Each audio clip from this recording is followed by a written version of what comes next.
साल हो जाएंगे पाकिस्तान के टुकड़े और पीओके भारत में आ जाएगा। जानेंगे कौन कह रहा है। ये सीधे सीधे पाकिस्तान से निकलकर आ रही है बात। तो वहीं तालिबान ने तो पाकिस्तान का बाजा बजा दिया है। जानेंगे क्या कुछ चल रहा है जियोपॉलिटिक्स में। आइए जानते हैं इन खबरों को विस्तार से। इस वक्त ना पाकिस्तान की एक संकट नहीं है, बहुत संकट है। जब तालिबान को सत्ता पाना था अफगानिस्तान का, तब दो लोगों ने उसकी बहुत मदद करी थी। एक था टीटीपी संगठन और दूसरा था पाकिस्तान। ये सच्चाई है। लेकिन पाकिस्तान का दोगलापन तालिबान ने कई बार देखा है। जहां तक टीटीपी की बात रही तो टीटीपी के साथ अपनी दोस्ती निभाना चाहता है अफगानिस्तान वाला तालिबान। अभी हालात कैसे हैं? अभी हालात ऐसे हैं कि 3 महीने में 150 हमले कर चुका है टीटीपी पाकिस्तानी सेना पर। यानी हर महीने 50 हमले होते हैं। कोई ऐसा दिन बाकी नहीं रहता है जब टीटीपी का हमला पाकिस्तानी सेना पर न हो। अब तो हमलों के साथ साथ ये क्या कर रहे हैं, घेराबंदी भी कर ले रहे हैं। एक एरिया को कब्जे में ले रहे हैं और वहां अपनी चेक पोस्ट बिठा दे रहे हैं। यहां पर आने जाने वाले नागरिकों को इनकी चेक पोस्ट को पार करके जाना पड़ता है। और सुरक्षा बल सेना की बात करें तो पाकिस्तानी सेना और सुरक्षा बल दूर से ही निकल लेती है सलाम करके। पाकिस्तान सरकार को समझ में नहीं आ रहा है कि कैसे हल किया जाए। एक तरफ बलूचिस्तान वाले मामले में ईरान की तरफ भाग जाते हैं आक्रमणकारी हमला करके, तो वहीं दूसरी तरफ टीटीपी हमला करता है और अफगानिस्तान में भाग जाते हैं। पाकिस्तानी बल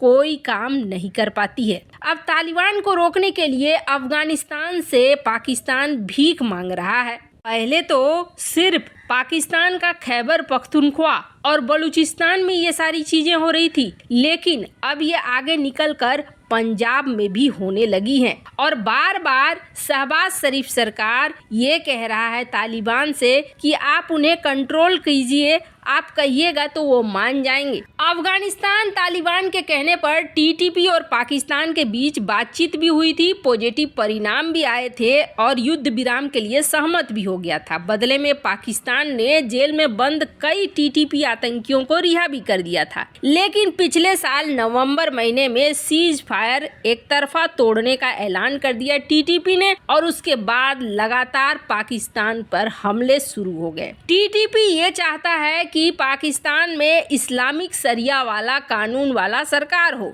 यानी कि एक ऐसा सरकार जिस तरीके की सरकार इस वक्त अफगानिस्तान में है वैसी ही सरकार यहाँ पर होनी चाहिए। तालिबान के साथ जब समझौता कर रहा था पाकिस्तान कि हम आपको अफगानिस्तान की सत्ता देंगे, तब ये समझौता हुआ था दोहा में और दोहा में द्विपक्षीय बैठक हुआ था। इस बैठक में वादा किया गया था तालिबान के तरफ से कि हम पाकिस्तान को पूरी मदद करेंगे। शायद उस वक्त पाकिस्तान ने कश्मीर की बात कही होगी, पर अब अपने वादे से मुकरता हुआ नजर आ रहा है तालिबान। कहा जा रहा है कि बार बार पाकिस्तान की तरफ से अफगानिस्तान को कहा जा रहा है कि आप कंट्रोल करो टीटीपी को, लेकिन अफगानिस्तान ये कह रहा है कि अब हम कोई एक्शन नहीं लेंगे टीटीपी पर। टीटीपी जो कर रहा है सही है, हम न तो एक्शन लेंगे और न किसी को एक्शन लेने देंगे टीटीपी के ऊपर। ये बहुत बड़ी बात हो गई है। यानी कि तालिबान और पाकिस्तानी टीटीपी दोनों मिल चुके हैं। मतलब साफ है कि पाकिस्तान के अंदर हलचल मची हुई है। पर इन सब के बीच में एक बड़ी रिपोर्ट निकल कर आ रही है।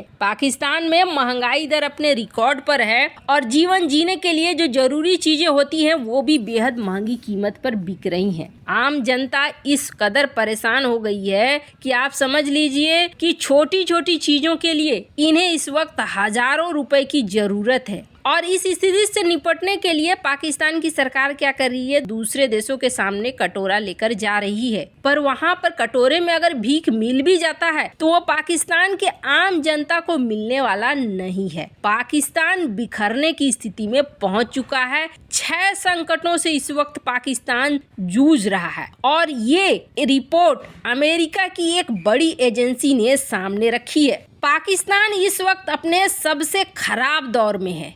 पाकिस्तान राजनीतिक तौर पर, आर्थिक तौर पर, सुरक्षा के तौर पर, सिस्टम के तौर पर, पर्यावरण के तौर पर, हर 6 दृष्टिकोण से इस वक्त बहुत बुरे हालात में जा रहा है। और अमेरिका की ये एजेंसी कह रही है कि 2023 में पाकिस्तान के टुकड़े टुकड़े हो जाएंगे। हालांकि अमेरिका की ये एजेंसी ये भी कह रही है कि पाकिस्तान टूटेगा तो उसका असर भारत पर भी होगा, क्योंकि अगर पाकिस्तान टूटता है तो हजारों लाखों रिफ्यूजी वहां से निकलेंगे और पूरी दुनिया में फैल जाएंगे।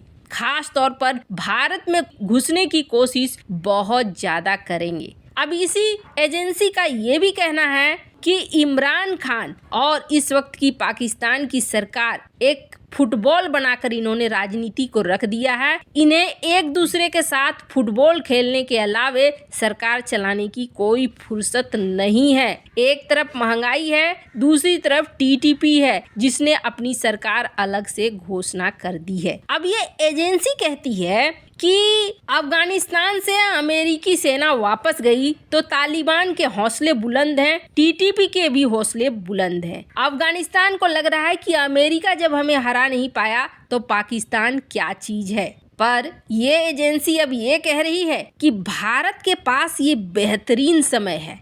भारत चाहे तो इस वक्त पीओके को बहुत अच्छे से कब्जे में ले सकता है, क्योंकि आने वाले समय में अगर पाकिस्तान टूटता भी है तो भी इसका असर तो भारत के ऊपर पड़ेगा ही पड़ेगा। लोग भागकर भारत के अंदर घुसने की कोशिश करेंगे और ऐसे में भारत पीओके को लेने के लिए बिल्कुल बहुत सही समय पर खड़ा है। अमेरिका की डेलावेयर यूनिवर्सिटी में इस्लामिक स्टडीज प्रोग्राम के फाउंडिंग डायरेक्टर हैं प्रोफेसर मुक्तदर खान, और उनका ये कहना है कि भारत के लिए ये बेहद सही समय है। ये समय दोबारा लौट कर नहीं आएगा। पाकिस्तान इस समय 6 संकटों से जूझ रहा है और किसी भी संकट से निकलने के हालात में नहीं है। पाकिस्तान इस वक्त अपने सबसे खराब दौर पे है। ऐसे में भारत चाहे तो जंग का ऐलान कर सकता है, और भारत अगर जंग का ऐलान कर देगा तो पीओके